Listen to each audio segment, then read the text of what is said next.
conversation, I would like to ask you a question. Have you ever thought about the role of lentil husks and other legume residues and how it enhances cattle nutrition? If your answer is no, then I would like to discuss about the possible answer. So we want to give a proposal about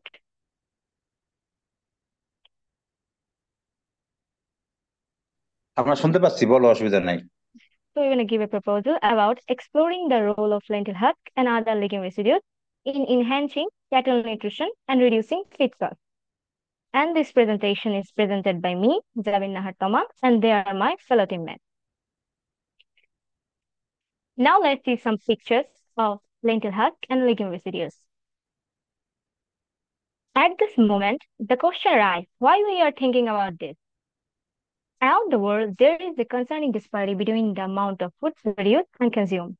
Primitive feedstuffs are not sufficient to meet livestock nutrition value with the growing population demand. Globally, the significant imbalance between food production and consumption is depicting an alarming reality. A sustainable, eco-friendly, and eco-friendly, uh, a sustainable and eco-friendly way to address the feed food production dilemma could be to feed livestock with agricultural byproducts. So, what is agricultural byproduct? Agricultural byproducts are the remains of fruits and vegetables after industrial processing. The byproducts of lentils and legumes are rich in phytochemicals and have high nutritional value that can be included in diets of cattle. Research queries. Does lentil husk fulfill the protein requirement in livestock? Is it economically affordable? Is it conducive for the digestion of ruminants? We will find this answer through research. And the objectives are to study the nutrients in lentil husk and legume residues for cattle, to check how these residues improve cattle health, to use this byproduct to support sustainable farming, to provide cheap local feed options for small farmers. Here we can see a picture of a cattle who is suffering from lack of nutrition. The materials and methods. The materials are feed ingredients, livestock, feed, feed preparation, lab equipment, and field setup that we are using in this project. The methods are group allocation, diet formulation, nutritional analysis, feeding trial, health monitoring, cost-benefit analysis, and data analysis. The cost is divided into feed ingredients, cattle of different breed, mixing, lab equipment, and setup. And so the total probable cost is 3 lakhs that might name.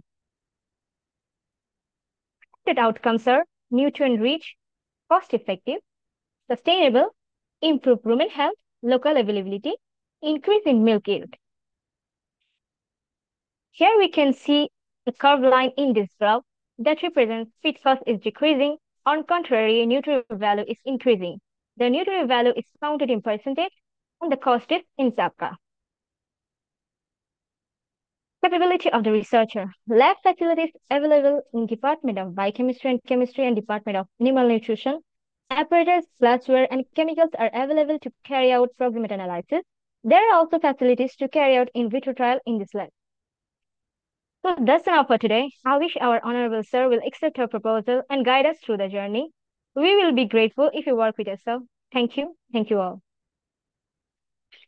Do you have any questions? আচ্ছা, ধন্যবাদ। তুমি বলছো যে এই যে lentil husk খাওয়াইলে কমবে। Lentil হাস্কে protein কত পার্সেন্ট থাকে, কোন ধারণা আছে কিনা?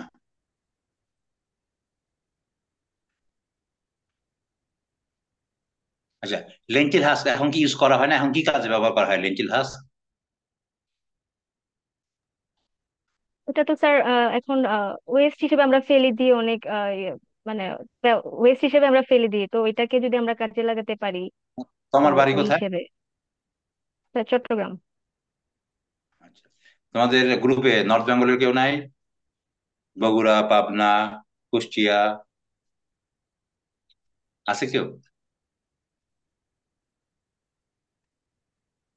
আচ্ছা, আমাদের এই গ্রুপে এই নর্থ বেঙ্গলের কে আছে? বিদ্যুৎ আছে, আর কে আছে নর্থ বেঙ্গলের যে গরুর খাবার টাবার দেখছে বা কৃষিকাজ দেখছে? কেউ আছে এখানে পুরা গ্রুপে যে তার বাবা কৃষক, কৃষকের ছেলে, অথবা গরুর খাবার দেখছে?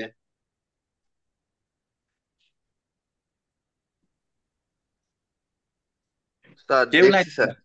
দেখছো গুড বিদ্যুৎ। তো এই ইয়ের চৈতালি ফসল যে হয় তোমাদের এলাকায়, চৈতালি ফসল হয় না? ডাল চৈতালি জাতীয় ফসল ফসল হয়? স্যার হ্যাঁ। স্যার বলতে পারতেছে না এটা আবার কোনটা চৈতালি ফসল? ডাল এই যে ডালের ভুসি কি করে? ডালের ভুসি। স্যার পারবো না স্যার, সরি। দেখো নাই কেউ, আচ্ছা যাও। তো এই যে ডালের ভুসি যেটা, এটা অলরেডি আসলে আমাদের গরুকে খাওয়ানো হয়, ঠিক আছে? এবং আমরা যখন এই যে প্রোটিন সোর্স, এর মধ্যে প্রায় 18 থেকে 22% মতন প্রোটিন থাকে, এবং সেই ক্ষেত্রে খাওয়ানো হয়। আচ্ছা, তোমাদের অবজেক্টিভটা একটু যাও আবার একটু।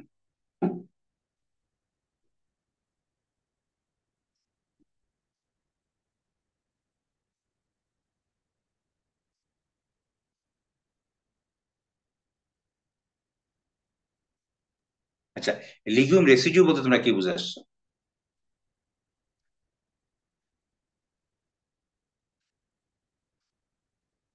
স্যার হচ্ছে কিছু লিগিউম টাইপের জিনিসগুলোর যে অবশিষ্ট অংশ থাকে ওগুলা যেগুলো ফেলে দিই আমরা,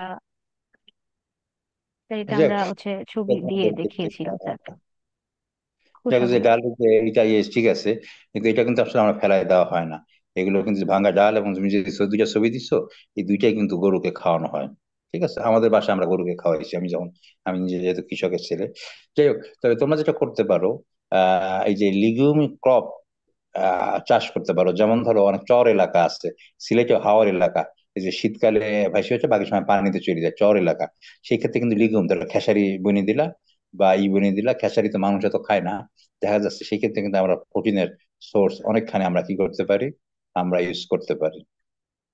ঠিক আছে। আর তোমাদের এখানে আসলে কেউই তো কৃষকেরই না, আমরা জানি। কৃষক মোটামুটি এটাকে ইউজ করে, খুব একটা বেশি তোমারই হয় না। যে তোমরা যে মনে করছো যে নষ্ট হচ্ছে, সেটা হয় না। আচ্ছা, এবার তোমার বাজেটে যাও।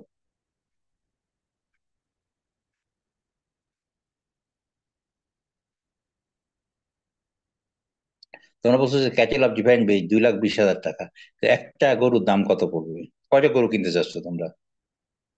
স্যার আমরা দুই তিনটা গ্রুপ থেকে চার পাঁচটা করে গরু কিনতে চাইছি আর কি। একটা গরুর বর্তমান বাজারে একটা গরুর দাম কত? স্যার যদি আমি একটু ছোট গরু টাইপের নিই তাহলে হচ্ছে 50 60, বা একটু বড় সাইজে নিলে 70 80 এরকম এর মধ্যে এটাও আর কিন্তু কি। তোমার এই হবে না, ক্যাটেল অফ ডিভাইন বেজ। তোমরা হয় ছাগল কিনতে পারো। ছাগল কিনলে তুমি এই বিভিন্ন রকমের কিন্তু ক্যাটেল কিনতে হবে। ক্যাটেল হয় ধার নিতে হবে, আর তুমি যদি কাজ করতে চাও নিজের ইসে, এই 2,20,000 টাকায়, তাইলে গরুতে কাজ হবে না, ছাগল অথবা ভেড়া নিয়ে কাজ করতে হবে। আর ল্যাব ইকুইপমেন্ট তোমরা অনেক কম ধরছো অবশ্য। ইয়ে আছে, ফিজ স্যার এটা ইনগ্রেডিয়েন্ট। আছে। কি? স্যার আমরা তো বায়োকেমিস্ট্রি আর কেমিস্ট্রি ল্যাবটা যদি ইউজ করতে পারি হ্যাঁ, তাহলে ওই ক্ষেত্রে যদি। চেষ্টা করো তোমার যে কেমিক্যাল, কিন্তু আমাদের যে সালফিউরিক অ্যাসিড লাগে বা টেস্ট লাগে, টেস্টের কেমিক্যাল, তোমাদের কেমিক্যাল খরচটা আর বাড়ানোর দরকার, এই ধরনের কাজ করতে চাও। আর আমাদের ক্যাটেল হলো আশেপাশে অনেক গরুর ইয়ে আছে, তো সেখান থেকে আমরা ভাড়া করি সাধারণত।